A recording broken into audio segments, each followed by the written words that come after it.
Welcome back to the Beaufort County Report. I'm joined now by Beaufort City Councilman Mitch Mitchell. Thank you so much for joining us today. Thank you, Hannah. Now, you mentioned the Friends of the Charles Lynn Brown Center earlier today and the massive impact that group had on getting this center renovated. Can you share with us a little bit more about that organization?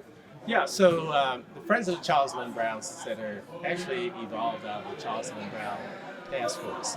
So when we realized that this center was closed and there were no activities for our youth to do within the heart of the city of Beaufort, we started wondering, why is that?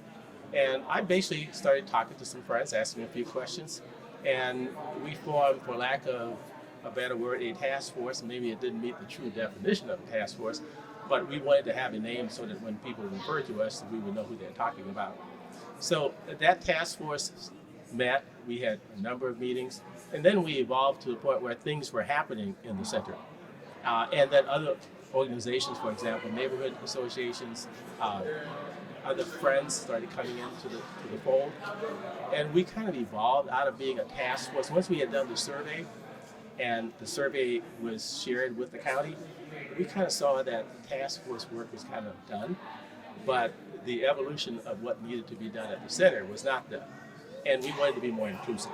So then we formed the Friends of the Charles Lynn Brown Community Center, which not only include the original members of the task force, but also includes neighborhood associations. That's why we have folks like Peggy Simmer of Will Commons, Dan of Northwest Quadrant, because those are the leaders in those neighborhood associations.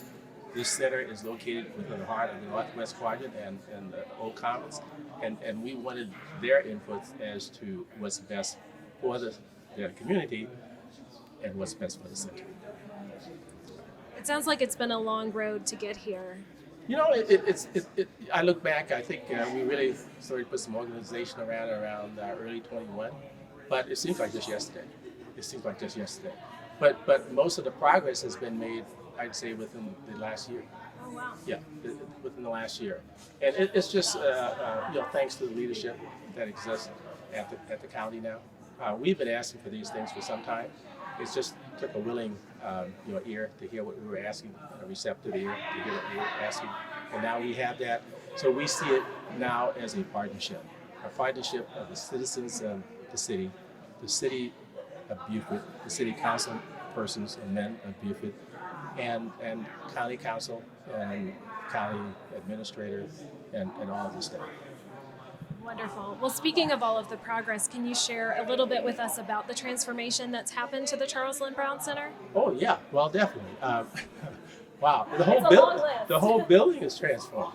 When I think about it, when I first came in this building back in 20, it even had a pungent smell to it, kind of a moldy, musty smell to it. Closed up for I guess some time. If you just look at the brightness of the building, the entire building has been painted, right? And I kind of like the smell of new paint. It's kind of makes me feel that I'm stepping into someplace that's pleasant. Aesthetics are important, right? So if you're walking into a building, it's kind of refreshing, to see that it's a pleasant place to be. The current community room, as we refer to it, was being used as a storage room. It's the second largest building outside of this basketball court in the building. But it was basically being used to store old, dilapidated, unused athletic equipment for the entire county.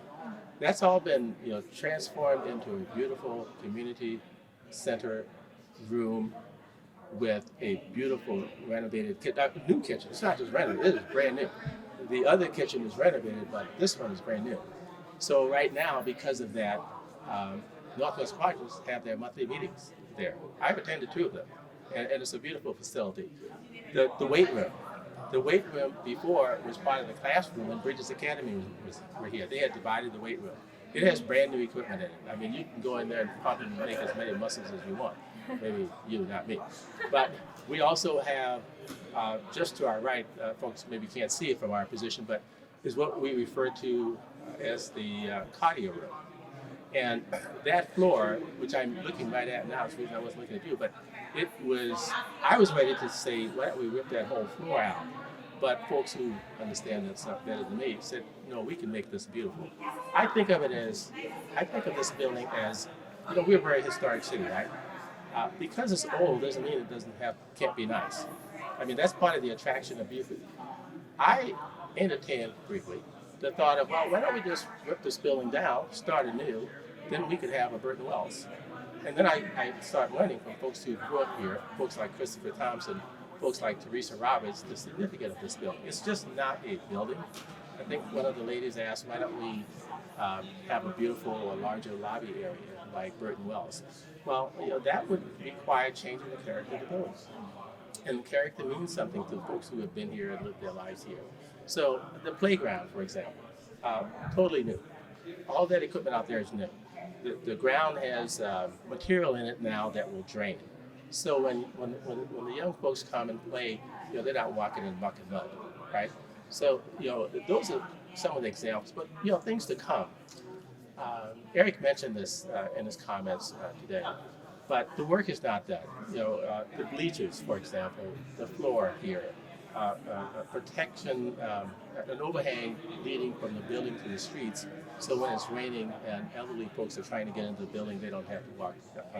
Those are things that are larger capital items requiring maybe a line item in the budget, but we're already talking about it. And some of what we wanted to do today was not only to show the folks what has been done, but to create the realistic expectation as to what is to come, right? So what is disappointment? So disappointment is that which it doesn't happen that was promised. Well, if you have a realistic expectation of the timeline of these things to happen, then we minimize the disappointment. Our citizens are more appreciative. Trust is built, and that was a big part of why the Friends of the Charles Brown Center wanted to have this meeting today. Show them what has been done, show them what will come, and create that realistic expectation of when that could happen. So a year from now, or 2 years from now, heaven forbid, but maybe a year from now, we get new bleachers, right? So if we don't get those bleachers in a year or 2 years from now, then it's a timeline folks start asking questions. But I'm confident it'll happen. Those things will happen. We're excited to see the community already responding to the new facility. I've heard a lot of good, positive feedback. What does it mean to you and to your constituents to have a community center like this in the Northwest Quadrant where they live? Well, it means the world to me. There's this saying, an idle mind is the devil's workshop. Unfortunately, we have crime in this city. When it comes to youth, we're going to do something with our time, even as adults. We're going to do something with that time. For a young person, that time needs to be in a constructive environment. I mentioned Christopher Thompson earlier, but Christopher tells me about his time growing up here and the importance of what Lynn Brown Center was to then. And I think it was just called the Green Street Gym at the time. But he said, he would leave school, walk to this, gym, Green Street Gym as it was referred to, do his homework, he'd shoot some hoops, and he felt safe here. His parents knew it was safe here, so they could concentrate on their work. And then, 5:30, 6 o'clock, whatever in the evening, his parents would come by, pick him up, and they would go home. Homework done. He used to all tuck it out and playing sports. He could go to bed, get rested for the next day. Until this center was reopened and until it was refreshed, our kids had nowhere to go. The closest like facility would have been to go out to Burton Wells. But Burton Wells is at least probably 12 to 15 minutes in a car. Not to mention the thought that a child would get on a bicycle and ride out here. And neither should the child have to ride out here. They should be able to ride from Bladen Street or wherever in the city, walk here, and have something to occupy their time. But it's just not about the young folks. It's about that senior citizen sitting in his or her home, maybe alone, that needs companionship. Or just to get out and have some activity, interact with friends, meet some friends, that rejuvenates folks. So, as Fred Washington said to me when we first started the task force, he always said, Mitch, just remember, It's just not for young folks. We have a lot of elderly folks here. And so today you saw, Eric Parson mentioned it, I mentioned it, Alana mentioned it, is that, we want to get things in the center for everybody, which is why we had the opportunity for folks to sign up on the spot here in the center today for the Senior Citizens Program. That's important stuff. So it's I'm blessed to be at a point in my life, in a place in my life, where I have time to give back. And shame on me. Well, Councilman Mitchell, thank you so much for your time today. We commend you and the task force for their work. We are standing in a wonderful center that wouldn't be here without it. So we just want to say thank you, and thank you for joining me for the Beaufort County Report. Thank you. Thank you very much.